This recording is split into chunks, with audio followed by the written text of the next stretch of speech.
హరి ఓం శ్రీ గురుభ్యో నమ పరమగురుభ్యో నమ శ్రీమదానందతీర్థ భగవత్పాదాచార్య గురుభ్యో నమ నరసింహోఖిలజ్ఞానమతధ్వాంతదివాకర జయత్యమిత సద్జ్ఞానసుఖశక్తిపయోనిధి కళ్యాణాద్భుతగాత్రార్య కామితార్థప్రదాయినే శ్రీమద్వెంకటనాథార్య శ్రీనివాసాయ తే నమః.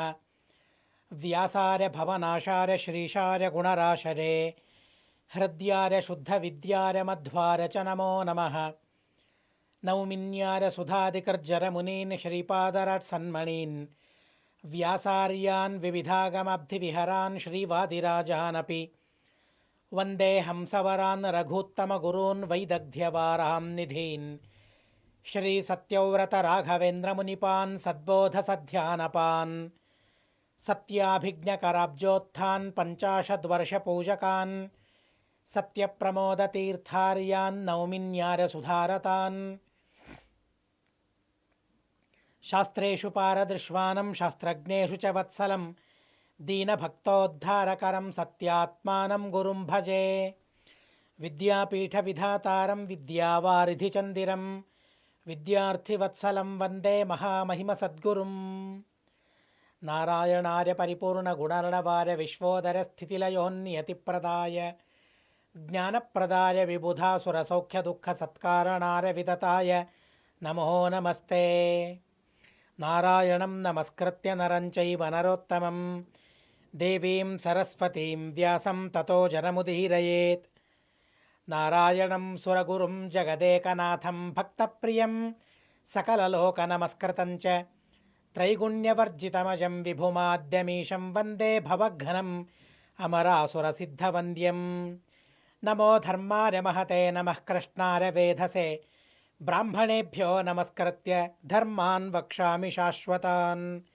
ఓం నమో భగవతే వాసుదేవాయ ఓం నమః పితామహాయ ఓం నమః ప్రజాపతిభ్యః ఓం నమః కృష్ణద్వైపాయనాయ ఓం నమః సర్వవిఘ్నవినారకేభ్యః. స్వస్త్యస్తు హరి ఓం హరి ఓం హరి ఓం. పాండవులందరూ కూడా వనవాసానికి వెళ్ళడానికి నిశ్చయించుకున్నారు. తల్లిని సమాధానపరిచారు. విదురుడు తల్లి యొక్క యోగక్షేమాన్ని చూసుకోవడానికి ముందుకొచ్చాడు. చాలా సంతృప్తి కలిగింది పాండవులకు. తమ చిన్నాన్న నాన్నలా వ్యవహరిస్తూ ఉన్నాడు, కానీ పెదనాన్న మాత్రం ఎంత విచిత్రమైపోయాడు ఆలోచించారు. కానీ కుంతీదేవి చాలా బాధపడింది. అయినా కూడా తమాయించుకుంది. పాండవులు వెళుతూ ఉంటే అక్కడి ప్రజలందరూ కూడా శోకింపసాగారు. అయినా కూడా అందరినీ సమాధానపరిచి పాండవులు వెళుతూ ఉన్నారు. ఆ సందర్భంలో విదురుడు ధృతరాష్ట్రుని దగ్గరికి వెళ్ళాడు. ధృతరాష్ట్రుడు పిలిపించుకున్నాడు. ఎందుకంటే పాండవులు వెళుతూ ఉన్నారు. పాండవులు వెళుతూ ఉంటే మంత్రులేమన్నారు, ప్రజలేమనుకున్నారు, ఆ ప్రజల మనోభావాన్ని తెలుసుకోవాలి. ఎందుకంటే తను రాజు, రాజుని స్థానంలో తనున్నాడు. తెలుసుకుని తనేం చేయగలడు? పరిహరించగలడా? ప్రజల మాటలకు తగినట్లు తను నడుచుకోగలడా? లేదు. అయినా కూడా ప్రజల మాటలు మాత్రం తనకు కావాలి. ఎలా ఉందో చూడండి వ్యవహారం అంతా ఎలా ఉంటుందో. ప్రస్తుతం రాజుల వ్యవహారం కూడా ఇలాగే ఉంటుంది. ప్రజల మాటలను వినాలి, కానీ పాటించకూడదు, వాటిని పాలించకూడదు. ఇది ధృతరాష్ట్రుని నీతి. ఇది కొడుకులపైన వల్లమాలిన ప్రేమ కాబట్టి ప్రజల మాటల్ని కూడా తను వినే పరిస్థితిలో లేడు. అయినా కూడా ప్రజలేమనుకున్నారో, ఆడిపోసుకున్నారా, ఊరుకున్నారా, ఆ ప్రజల ఆ మనోభావనను తెలుసుకోవాలని ఉబలాటం తనకు ధృతరాష్ట్రునికి. కనుక విదురుణ్ణి పిలిచాడు.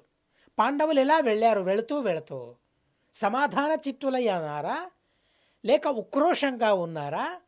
పాండవులు ఎలా వెళ్ళారు? సమాధానంగా వెళితే ఇక నా కొడుకులు సుఖంగా ఉంటారని తను అనుకోగలడు. కనుక పాండవులు ఎలా వెళ్ళారు ఆ విషయాన్ని తెలుసుకోవడానికి తను అడుగుతూ ఉన్నాడు. తమాగత మథోరాజ విదురం దీర్ఘదర్శినం సాశంకరివ పప్రచ్ఛ ధృతరాష్ట్ర అంబికాసుత. అంబికాసుతుడైన ధృతరాష్ట్రుడు విదురుణ్ణి అడిగాడు. ఎలాంటి వాడు విదురుడు? దీర్ఘదర్శి తను. ఇకపైన ఏం జరుగుతుందో దాన్ని కూడా దర్శించుకోగల సామర్థ్యం కలవాడు తను, చూడగల సామర్థ్యం కలవాడు తను. దీర్ఘకాలంలో ఏం జరుగుతుందో దాన్ని చూడగల సామర్థ్యం కలవాడు కనుక అలాంటి విదురుణ్ణి తను అడిగాడు. భయం లోపల భయంతోనే తను అడిగాడు. ధర్మపుత్రుడైన యుధిష్ఠిరుడు ఎలా వెళుతూ ఉన్నాడు? భీముడు, సవ్యసాచి అయిన అర్జునుడు, మాద్రీపుత్రులైన నకుల సహదేవులు, అలాగే వారి పురోహితులైన ధౌమ్యాచార్యుల వారు, పాండవుల ధర్మపత్ని ద్రౌపదీదేవి అనగానే తనలోని గుణం నచ్చింది. ఏంటది? యశస్విని. ఎంత అద్భుతమైన కీర్తి తనది! తన పాతివ్రత్యం వలన, తన నడవళిక వలన ఎలాంటి అద్భుతమైన కీర్తిని తను సంపాదించుకున్నది. అలాంటి యశస్విని అయిన ఆ ద్రౌపదీదేవి ఎలా వెళుతూ ఉంది, దాన్ని వినాలనే తహతహ నాకుంది, చెప్పవు అని అడిగిన తరువాత విదురుడు అన్నాడు, ధర్మరాజు ఎలా వెళుతూ ఉన్నాడంటే ఒక బట్టతో తన మొహాన్ని కప్పుకున్నాడట. తన మొహాన్ని కప్పుకుని తను వెళుతూ ఉన్నాడు. భీమసేన దేవుల వారు విశాలమైన తమ బాహువులను చూస్తూ వెళుతూ ఉన్నారు. అర్జునుడు చేతిలో ఇసుకను తీసుకుని దాన్ని చల్లుతూ వెళుతూ ఉన్నాడు. నకులుడు తను చాలా ముఖమాలిప్య, తన ముఖాన్ని లేపనం చేసుకుని వెళుతూ ఉన్నాడు. అలాగే సహదేవుడు కూడా అలాగే వెళుతూ ఉన్నాడు. పాంసుమాలిప్త సర్వంగ, ధూళిని తన మొహానికి రాసుకుని తను వెళుతూ ఉన్నాడు. ఇలా పాండవులందరూ వెళుతూ ఉన్నారు. ద్రౌపదీదేవి తన జడతో ముఖాన్ని కప్పుకొని వెళుతూ ఉంది. అలాగే జడను విడిచిపెట్టి జడను బంధించుకోవాలి. అది ఒక ధర్మం. అది గంగా, యమున, సరస్వతి సంగమం ఆ శిరసు పైన ఉంటుందట. ఎవరి జడ బద్ధమై ఉంటుందో వారి జడలో త్రివేణి సంగమం ఉంటుందని శాస్త్రం చెబుతుంది. అంత పవిత్రమైనది స్త్రీల జడ. అయినా కూడా తను ప్రతిజ్ఞ చేసింది కాబట్టి ఆ జడను అలాగే విడిచిపెట్టి జడంతో తన మొహాన్ని కప్పుకొని ద్రౌపదీదేవి వెళుతూ ఉంది. ధౌమ్యాచార్యుల వారు ఎలా వెళుతూ ఉన్నారు అంటే రౌద్రమైన యమ మొదలైన సూక్తాలను పఠిస్తూ అటు ఇటు కనిపిస్తూ ఉన్న దర్భలను చేతిలో తీసుకుంటూ ఆ ధౌమ్యాచార్యుల వారు వెళుతూ ఉన్నారు. ఏంటి దానికి అర్థం అని ధృతరాష్ట్రుడు మళ్ళీ విదురుణ్ణి అడగగా, వివిధానీహ రూపాణి కర్త్వా గచ్చంతి పాండవాః తన్మమాచక్ష విదుర కస్మాదేవం వ్రజంతితే. ఎందుకని ఇలా వారు వెళుతూ ఉన్నారు? ఏమైనా అర్థం ఉందా? ఏమైనా చెబుతూ ఉన్నారా? మాట్లాడకుండానే ఏదైనా ఒక విషయాన్ని చెబుతూ అలా వెళుతూ ఉన్నారా పాండవులందరూ అంటే అవును అన్నాడు విదురుడు. నికృతస్యాపి తే పుత్రైర్హృతే రాజ్యే ధనేషుతే న ధర్మాచ్చలతే బుద్ధిర్ధర్మరాజస్య ధీమతః. ఇంత మోసం చేసి సంపదనంతా కొల్లగొట్టినా కూడా ధర్మరాజు హృదయంలో ధర్మమే నిండి ఉంది కనుక అయినా కూడా తనలో కోపం, కట్టలు తెంచుకునేంత కోపం. అలాంటి కోపంతో తను ఎవరినైనా చూస్తే వారు దహించుకుని పోతారు కనుక తన దృష్టి వల్ల, తన కోపం వల్ల ఎవరూ దహించుకుని పోరాదనే ఉద్దేశంతో తన కళ్ళను కప్పుకుని తను వెళుతూ ఉన్నాడు ధర్మరాజు. భీమసేన దేవుల వారు బాహువులను చూపిస్తూ ఈ బాహువులతోనే ఈ 100 కౌరవుల్ని చీల్చి చెండాడతాను, సంహరిస్తానని చెప్పకనే చెబుతూ భీమసేన దేవుల వారు వెళుతూ ఉన్నారు. ఇక 13 సంవత్సరాలు గడిచిన తరువాత ఇకపైన నేను ధనుర్బాణాలను ఎలా ప్రయోగిస్తానంటే చేతిలోని ఇసుక నిరంతరంగా ఎలా పడుతూ ఉంటుందో అలాగే నేను బాణాలను ప్రయోగిస్తానని చెబుతూ అర్జునుడు వెళుతూ ఉన్నాడు. బ్రహ్మచర్యాన్ని పరిపాలించాలి కనుక నాకు ఎలాంటి వికారం కలగకూడదు, ఎవరిని చూసినా నాకు వికారం కలగకూడదనే ఉద్దేశంతో నకులుడు అలా వెళుతూ ఉన్నాడు. భీమసేన దేవుల వారి గురించి చెబుతారు. బాహ్వోర్ బలే నాస్తి సమః మమేతి భరతర్షభ బాహూ విశాలౌ కర్త్వాసౌ తేన భీమోపి గచ్చతి. బాహూ విదర్శయన రాజన్ బాహుద్రవిణ దర్పితః వికర్షన్ కర్మశత్రుభ్య బాహుద్రవ్యానుస్వరూపత. ఇలా భీమసేన దేవుల వారు వెళుతూ ఉన్నారట. ముఖానికి లేపనం చేసుకుని సహదేవుడు వెళుతూ ఉన్నాడు. నమే కశ్చిద్విజానీయాత్ ముఖమద్యేతి భారత, నా మొహాన్ని ఎవరూ కూడా చూడకూడదు అనే ఉద్దేశంతో నకుల సహదేవులు వారు తమ మొహాన్ని కప్పుకొని మొహానికి లేపనం వేసుకుని పాంసు ధూళితో మొహాన్ని కప్పుకొని లేపనం చేసుకుని నకుల సహదేవులు వాళ్ళందరూ వెళుతూ ఉన్నారు. ద్రౌపదీదేవి ఏకవస్త్రయై అలాగే జడను విడుచుకుని వెళుతుంది. ఎందుకంటే దుర్యోధనాదులు చనిపోయిన తరువాత ఇక జడను విప్పుకుని ఆ కౌరవ స్త్రీలు ఇలాగే ఉంటారని చూపెడుతూ ద్రౌపదీదేవి వెళుతూ ఉంది. అలాగే ఇకపైన అపరకర్మకు ఉపయోగం కావాలి కదా, అంత్యేష్టి కర్మకు కావాలి కదా దర్భలు. కనుక కనిపించిన దర్భలన్నిటినీ కూడా చేతిలో తీసుకుని ఈ దర్భలు 13 సంవత్సరాలు గడిచిన తరువాత ఆ కౌరవులకు తద్దినం పెట్టడానికి ఉపయోగం పడుతుందనే ఉద్దేశంతో దర్భలను కోసుకుని తను వెళుతూ ఉన్నాడనే విషయాన్ని చెబుతూ ఉన్నారు. మళ్ళీ ధృతరాష్ట్రుడు అడిగాడు, కిమబ్రువన్నై కృతికా కిం వా నాగరికా జనా తథ్యేన మే సమాసక్ష్వ క్షత్త సర్వమశేషత. వారు వెళుతూ ఉంటే మంత్రులేమన్నారు, ప్రజలేమన్నారు, ఆ విషయాన్ని యథార్థంగా వివరంగా నాకు చెప్పమన్న తర్వాత విదురుడన్నాడు, బ్రాహ్మణులు మాత్రమే కాదు, బ్రాహ్మణ క్షత్రియ వైశ్య శూద్ర హస్తినావతి రాజ్యంలోని ప్రజలందరూ కూడా ఏమనుకుంటున్నారో ఏమన్నారో ఆ విషయాన్ని వివరంగా నేను చెబుతాను. మొట్టమొదట మంత్రులు ఏమన్నారంటే, హాహా గచ్చంతి నో నాథాః సమవేక్షధ్వమీదృశం అహో ధిక్కురు వృద్ధానాం బాలానామివ చేష్టితం. అరే, పాండవులు వెళుతూ ఉన్నారే, మా నాథులు, మా స్వామి, మా యజమానులు వారే. ఏదో హస్తినావతిలో మంత్రులుగా మేమున్నామే తప్ప మా మనసులో మాత్రం పాండవులే ఉన్నారు. అలాంటి నాథులైన పాండవులు మమ్మల్ని విడిచిపెట్టి వెళుతూ ఉన్నారు, అనాథులను చేసి వెళుతూ ఉన్నారు. వారందరూ కూడా కురువృద్ధులకు ధిక్కారాన్ని వారందరూ చెబుతూ ఉన్నారు. అదేంటి బాలకులిలా వాళ్ళు ఉన్నారే, ఏం చేయాలి? బాలకులు ఏ విధంగా ప్రతిస్పందించారో అలా ప్రతిస్పందన లేకుండా కురువృద్ధులందరూ కూడా ఉన్నారని వాపోతూ ఉన్నారు మంత్రులందరూ కూడా. దుర్వినీతేషు లుబ్ధేషు కా ప్రీతి కౌరవేషున ఇది పౌరాహ సుదుఃఖార్థా క్రోశంతి స్మ పునః పునః. ఇక ప్రజలేమనుకున్నారంటే, కౌరవులు ఎలాంటి వారు? దుర్వినీతులైన అలాగే లోభులైన.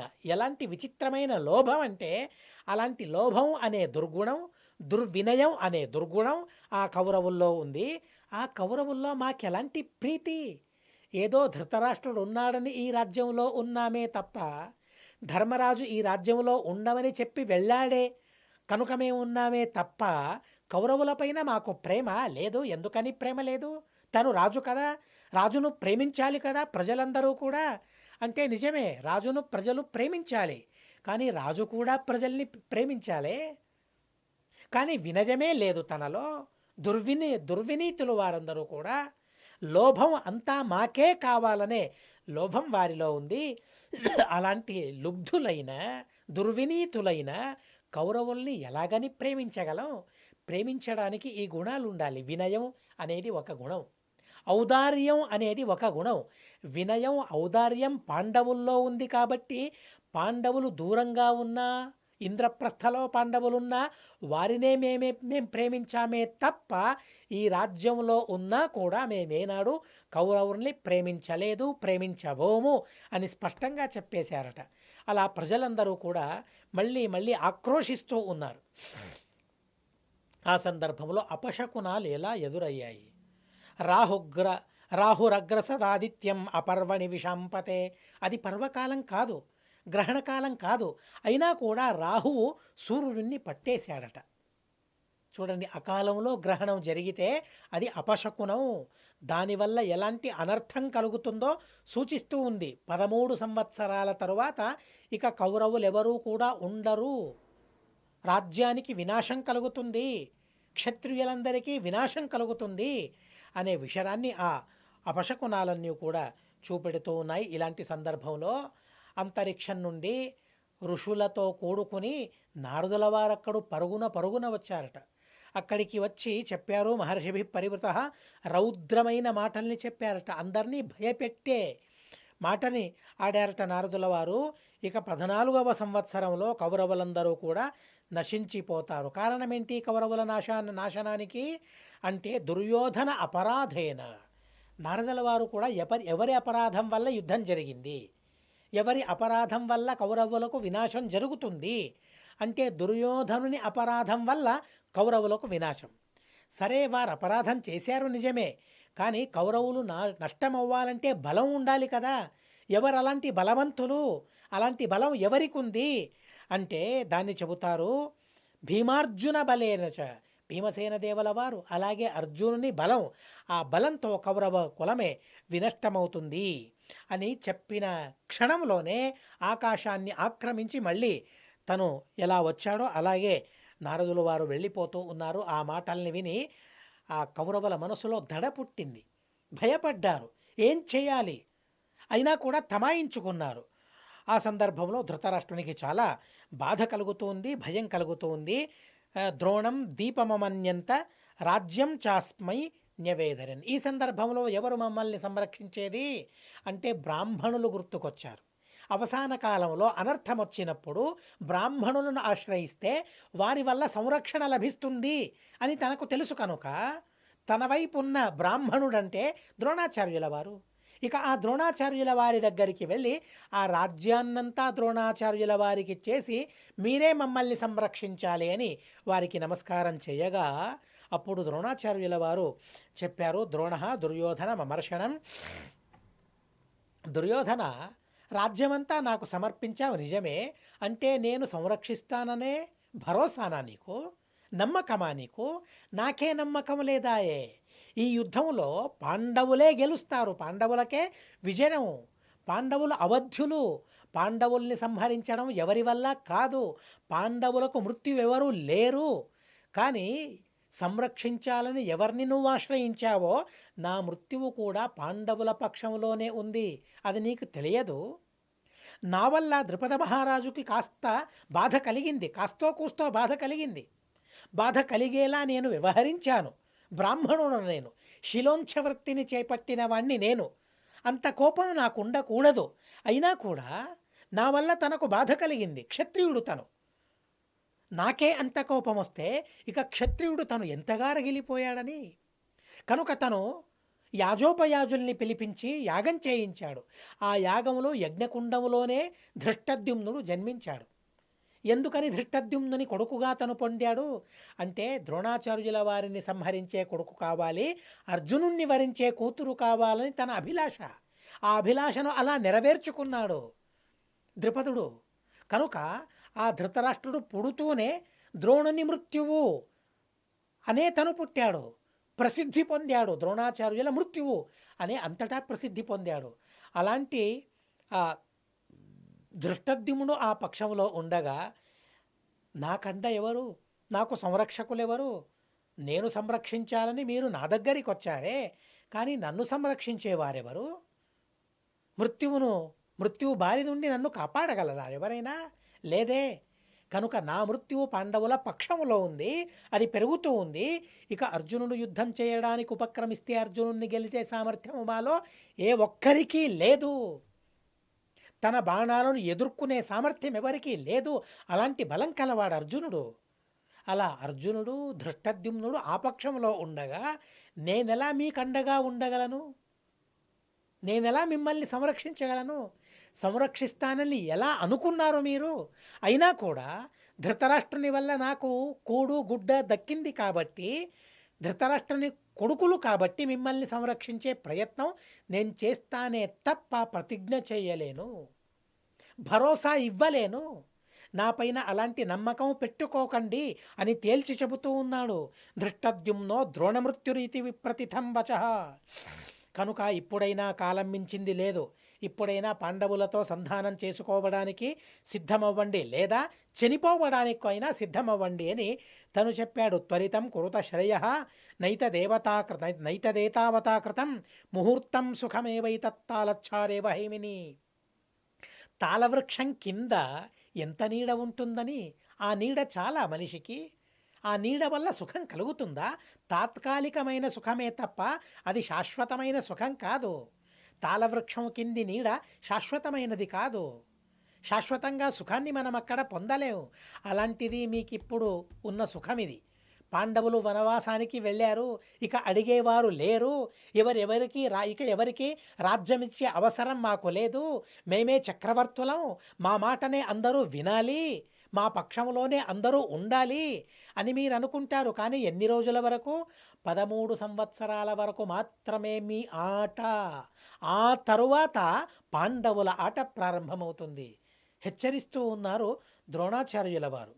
కనుక ఇప్పుడిప్పుడే యశస్కార్యాన్ని చేపట్టండి, ధర్మకార్యాన్ని చేపట్టండి, యజ్ఞయాగాదులను చేయండి, మహాయజ్ఞాలను చేయండి, ఏం కావాలో వాటినన్నిటినీ అనుభవించండి, భోగాలను అనుభవించండి. ఇక 13 సంవత్సరాలు గడిచిన తరువాత యజ్ఞం చేయడానికైనా అనుభవించడానికైనా మీరుండరు అని తేల్చి చెబుతూ ఉన్నారు ద్రోణాచార్యుల వారు. దుర్యోధన నిశమ్యైతత్ ప్రతిపద్య యథేచ్ఛసి శమం వా పాండుపుత్రేణ ప్రయుంక్ష యది మన్యసే.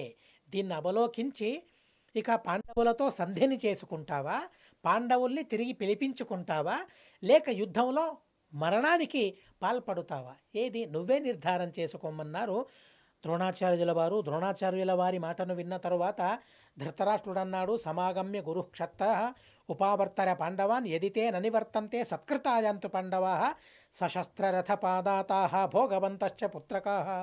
విదురుణ్ణి పిలిచాడు. విదురుణ్ణి పిలిచి మళ్ళీ అన్నాడు, తమ్ముడు మరి పాండవుల్ని పిలిపిద్దామా మళ్ళీ అన్నాడు. ఏంటి భయమా అని విదురుని అడిగాడు.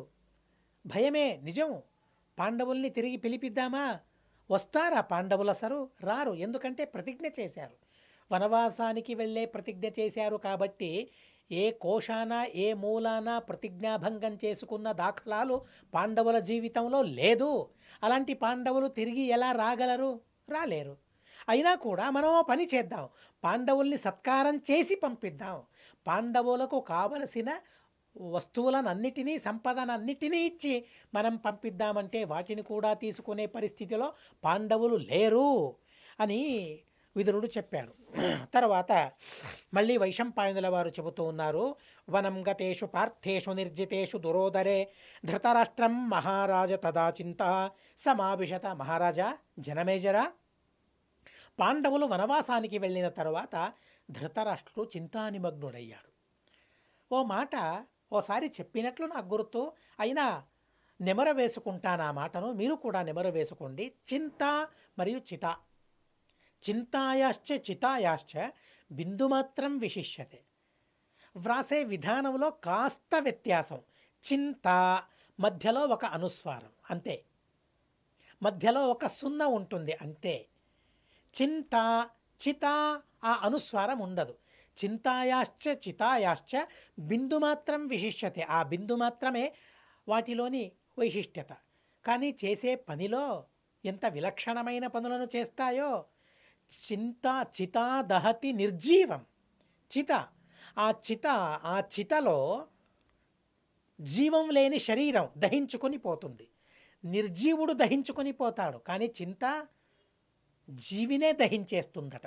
కనుక చింత చిత, చిత కన్నా చింత చేసే పని ఎంత విశిష్టమైనదో దాన్ని గమనించాలి. చింత వల్ల మనిషి చనిపోతాడు, దహించుకొని పోతాడు.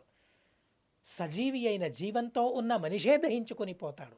చిత వల్ల జీవం లేని దేహం కాలిపోతుంది, కానీ చింత వల్ల జీవమే దహించుకొని పోతాడు, జీవుడే దహించుకొని పోతాడు. కనుక చింతించనవసరం లేదు, చింతించే పరిస్థితిని మనం ఏర్పరచుకోకూడదు. కానీ ధృతరాష్ట్రుడు అలాంటి పరిస్థితిని ఎదుర్కొంటూ ఉన్నాడు. పాండవులు అరణ్యానికి వెళ్ళారు. ఇక అరణ్యానికి వెళ్ళిన తరువాత తను చింతించనారంభించాడు. ఆ చింత అనే రోగం తనను ఆక్రమించింది. అలాంటి సందర్భంలో సంజయుడు ధృతరాష్ట్రుని దగ్గరికి వెళ్ళాడు. ధృతరాష్ట్రుడు అడిగాడు, అశోచ్యత్వం కుతస్తేషాం ఏషాం వైరం భవిష్యతి.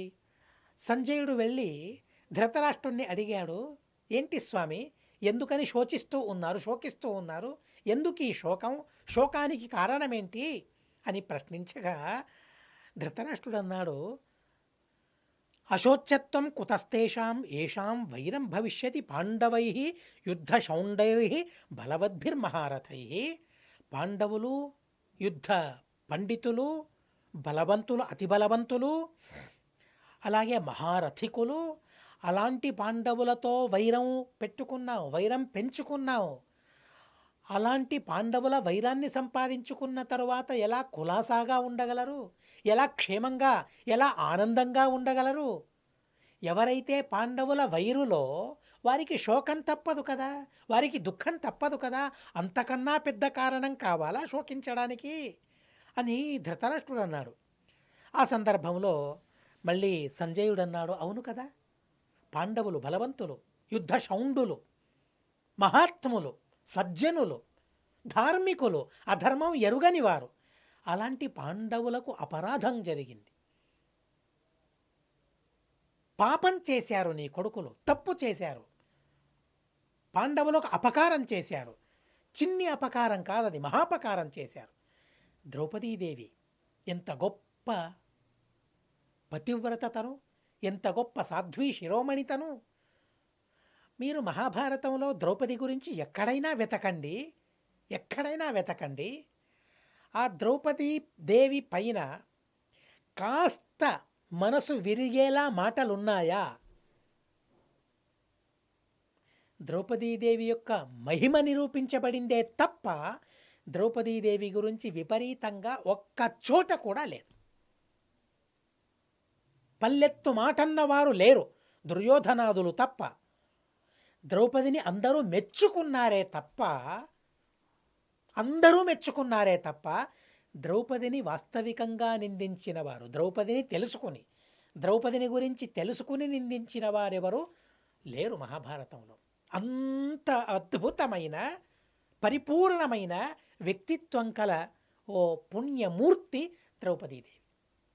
అలాంటి ద్రౌపదీదేవికి సభలలో అవమానం జరుగుతూ ఉంటే అందరూ చూస్తూ మిన్నకుండిపోయారు, ఊరుకుండిపోయారు. నీకు కళ్ళు లేవు, అయినా కూడా దాన్ని చూస్తూనే ఉన్నాననే విధంగా వింటూ ఉన్నావే, అయినా కూడా ప్రతిఘటించలేదు కదా అప్పుడు. అలాంటి ద్రౌపదికి అవమానం జరిగిన తరువాత పాండవులు ఊరుకుంటారా? ద్రౌపదీదేవి పైన ఎంతటి ప్రేమ వారికి! నా భార్య అనే ప్రేమ మాత్రం కాదు, ఆ మమత వారికి కాదు. భగవంతుని భక్తురాలు తను, కృష్ణుని భక్తురాలు తను. కృష్ణుని భక్తురాలికి ఇలాంటి అన్యాయం జరిగింది సభలో అనే ఉద్వేగంలో వారున్నారు కనుక వారి రక్తం కుతకుతలాడుతూ ఉంది. సహించుకున్నారు. ఇది పాండవుల గొప్పతనం. అలాంటి క్రోధంతో వారు వెళ్ళారు. 13 సంవత్సరాల వరకు నీ కొడుకులు సుఖంగా ఉంటారు, ఆ తరువాత నీ కొడుకులు ఉండరు. చాలా చక్కని మాటల్ని తను చెప్పాడు. యస్మై దేవా ప్రయచ్చంతి పురుషారే పరాభవం బుద్ధిం తస్యాపకర్షంతి సోవాచీనాని పశ్యతి. దేవతలు ఎవరికి ఓటమిని ఇవ్వాలని సంకల్పించుకుంటారో నేరుగా వారికి ఓటమిని ఇవ్వరు, వారి బుద్ధి చెడిపోయేలా చేస్తారట. అలా ఇప్పుడు కౌరవులకు జరిగిందే అది. పాండవుల బుద్ధి చెడిపోయింది. ఎవరు చెప్పినా వినడం లేదు పాండవులు, ఎవరు చెప్పినా వినడం లేదు. అలాగా చెడిపోయారు. అలా చెడిపోయి వారు కీడును చేశారు, ద్రౌపదీదేవిని అవమానపరిచారు. బుద్ధవు కలుషభూతాయాం, దేవతలు ఎవరికి ఓటమి కలగాలని సంకల్పించుకుంటారో అనుకుంటారో మొట్టమొదట వారి బుద్ధిని అపకర్షణ చేస్తారట, వారి బుద్ధి నాశనమయ్యేలా చేస్తారట, వారి బుద్ధి మలినమయ్యేలా చేస్తారట. ఇక బుద్ధి మలినమైన తరువాత వినాశం మనిషికి ఖాయం. న కాలః దండముద్యమ్య శిరఃక్రంతతి కస్యచిత్ కాలస్య బలమేతావత విపరీతార్థ దర్శనం. కాలం మనిషిని ఎలా కొడుతుంది, కాలం మనిషిని ఎలా దండిస్తుంది, కాలం మనిషిని ఎలా శిక్షిస్తుంది. చాలా అద్భుతంగా సంజయుడు చెప్పాడు. సంజయుడు చెప్పే మాటలు ఇంత అద్భుతంగా ఉన్నాయంటే కాలం మనిషిని ఎలా శిక్షిస్తుంది, ఎంత చక్కని మాట. కాలం మనిషిని శిక్షించాలంటే ఏదో చేతిలో కర్రనో దండనో గదనో లేక బాణమో పట్టుకుని ఆ బాణాన్ని ఆ ఆయుధాలను ఆ మనిషి పైన ప్రయోగించదు, ఏనాడు అలా ప్రయోగించదు. ఏం చేస్తుంది కాలం మనిషిని శిక్షించాలంటే? నా కాలో దండముద్యమ్య శిరఃక్రంతతి కస్యచిత్ కాలస్య బలమేతావద్ విపరీతార్థ దర్శనం. తన వల్ల విపరీతమైన పని జరిగేలా చేయరాని పని తను చేసేలా కాలం చేస్తుందట. ఇది కాలం తన వల్ల తప్పును చేయించి కాలం శిక్షిస్తుందట. ఇది కాలం శిక్షించే విధానం. కనుక చాలా జాగ్రత్తగా ఉండాలి, మేలుకుని ఉండాలి. ఏ కారణం చేతనో అలాంటి తప్పుడు పనులను మనం చేయకూడదు. కాలం మా చేత అలాంటి పనులను చేయిస్తుంది. ఎప్పుడు ప్రసంగం వచ్చినప్పుడు, ప్రారంధం ఉన్నప్పుడు, దుష్ప్రారంధం ఉన్నప్పుడు, పాప ప్రారంధం ఉన్నప్పుడు కాలం మనల్ని అలా శిక్షిస్తుంది. తేరుకోవాలి, మేలుకోవాలి, పెద్దల మాటల్ని వినాలి. అలా వింటూ ఉన్నప్పుడే మనిషి తను తప్పుడు పను చేయకుండా మంచి పనులను చేయగలడే తప్ప మరో విధానం అనేది లేదు. కాలస్య బలమేతావద్ విపరీతార్థ, ఇది కాలం యొక్క బలం. విపరీతార్థ దర్శనం, విపరీతంగా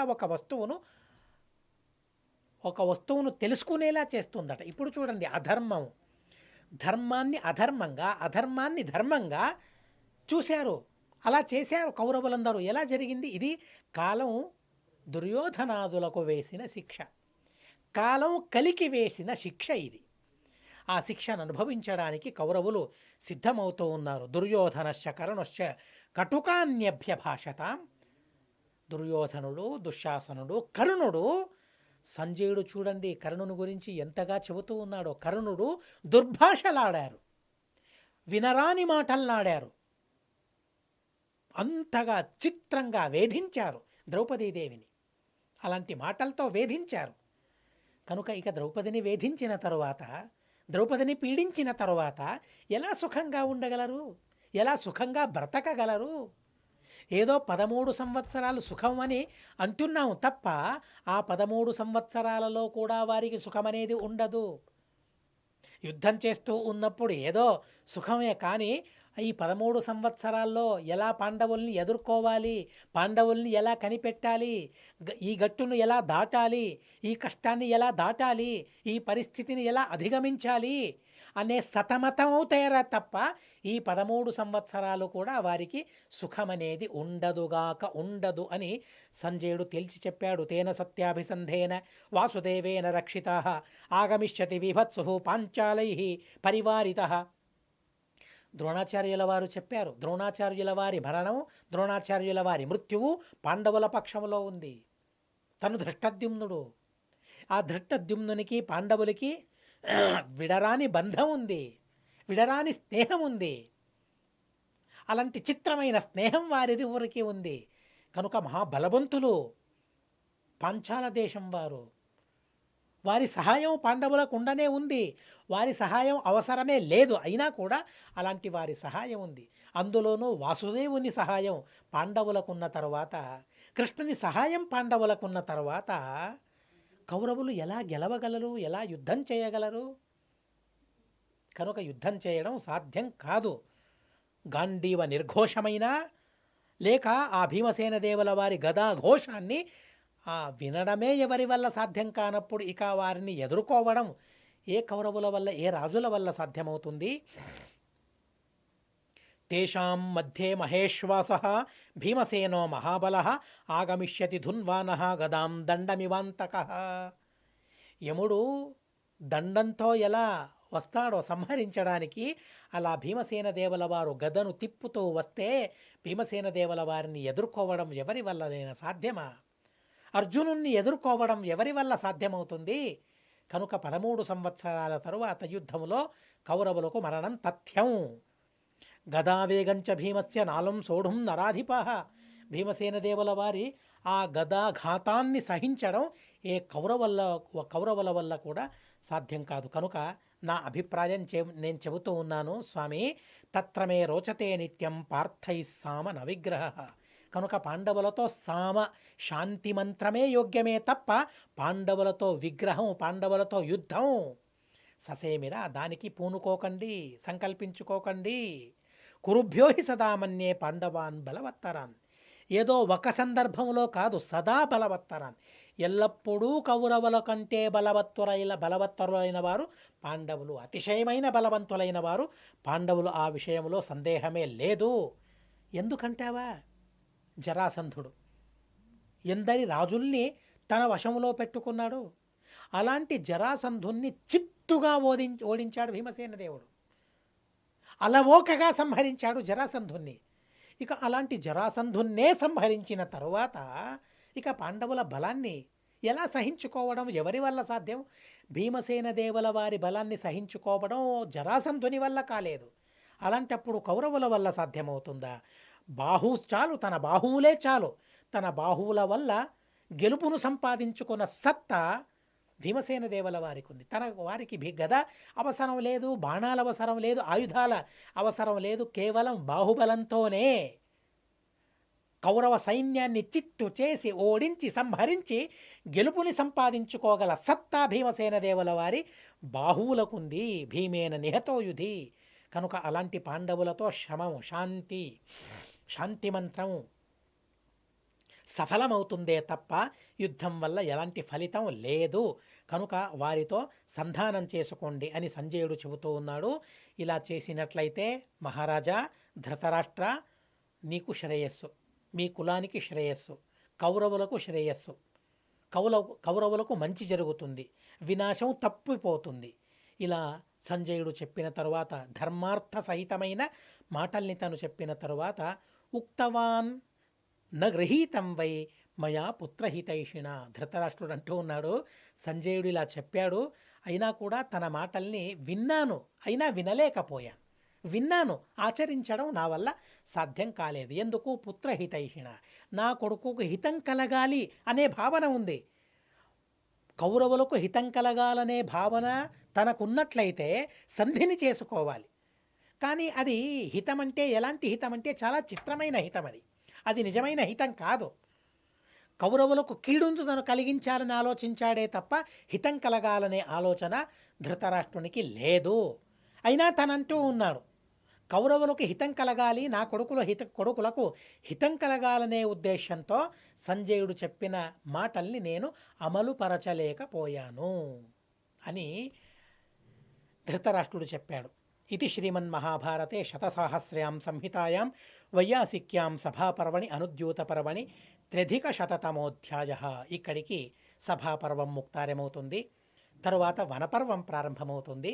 వనపర్వంలోని మొట్టమొదటి శ్లోకం ఏవం ద్యూతజితా పార్థా కోపితాశ్చ దురాత్మభిః ధార్తరాష్ట్రైః సహామాత్యైః నికృత్య ద్విజసత్తమ. జనమేజయుడు చెబుతూ ఉన్నాడు, ఏవం ద్యూతజితా పార్థ, జూదంలో పాండవులు ఓడిపోయారు. దురాత్మభిః కోపితాశ్చ, దురాత్ములైన కౌరవులు వీరిలోని కోపం రెట్టింపయ్యేలా చేశారు. అసలు పాండవులకు ఎవరిపైన కోపం లేదు, అయినా కూడా పాండవులకు కోపం వచ్చేలా వారు వ్యవహరించారు. అలాగే మోసంతో పాండవుల్ని గెలిచారు. అలా వనవాసానికి వెళుతూ ఉన్నారు. వనవాసం ఎలా జరిగింది ఆ విషయాన్ని చెప్పాలని ప్రార్థించగా, వనవాసంలో పాండవులు ఎలా ఉన్నారనే విషయాన్ని వైశంపాయనుల వారు చాలా అద్భుతంగా చెప్పారు. చాలా పెద్ద పర్వం అయినా కూడా సంగ్రహంగా ఆ వనపర్వాన్ని మనం విందాం. ఇలా 2 పర్వాలు ముక్తారమయ్యాయి. ఎన్నో అవకతవకలు, ఎన్నో అవరోధాలు అయినా కూడా గురువుల మహాస్వామీజీ వారి అనుగ్రహంతో, పరమపూజ్యులైన సత్యాత్మతీర్థ శ్రీపాదుల వారి దివ్యానుగ్రహంతో ప్రారంభమైనది కాబట్టి అలా కొనసాగుతూ ఉంది. మా పాపం ఉంది కాబట్టి అప్పుడప్పుడు అవరోధాలు ఎదురవుతూ ఉన్నాయి. రెంటినీ మనం గమనించాలి. అవరోధాలు ఎందుకని? మేం చేసుకున్న పాపాల వల్ల మాకు అవరోధాలు, మహాభారతం చెప్పడానికి అవరోధాలు. గురువుల అనుగ్రహం ఉంది కాబట్టి ఎన్ని అవరోధాలు ఎదురైనా వాటిని అధిగమించి ముందుకు మేం వెళుతూ ఉన్నాం. అది గురువుల సంకల్పం, గురువుల వారి అనుగ్రహం, గురువుల వారి కరుణ. అలాంటి గురువుల వారి కరుణ నిరంతరంగా ఉండాలని, మహాభారతం ఇలా నిరంతరంగా ముక్తాయమయ్యేంత వరకు కొనసాగాలని, అలా కొనసాగించే బలాన్ని వారు ప్రసాదించాలని, కరుణించాలని అస్మత్ కులాధిపుడైన తిరుమల వెంకటేశ్వర స్వామిని, మా కుల గురువులైన పరమపూజ్యులైన సత్యాత్మతీర్థ శ్రీపాదుల వారిని వేడుకుంటూ అస్మద్గురువంతర్గత తాత్విక దేవతాంతర్గత భారతీరమణ ముఖ్య ప్రాణాంతర్గత శ్రీకృష్ణార్పణమస్తు. అక్షరం కర్మ రస్మిన్ పరే స్వర్పితం ప్రక్షరం యాంతి దుఃఖాని యన్నామతః అక్షరోజో అజర సర్వదేవామృతః కుక్షిగం యస్య విశ్వం సదా అజాదికం ప్రణరామో వాసుదేవం దేవతామండలాఖండమండనం. హరి ఓం. హరి ఓం అనేన భావి యత్పుణ్యం తదాప్నోతు గురుర్మమ.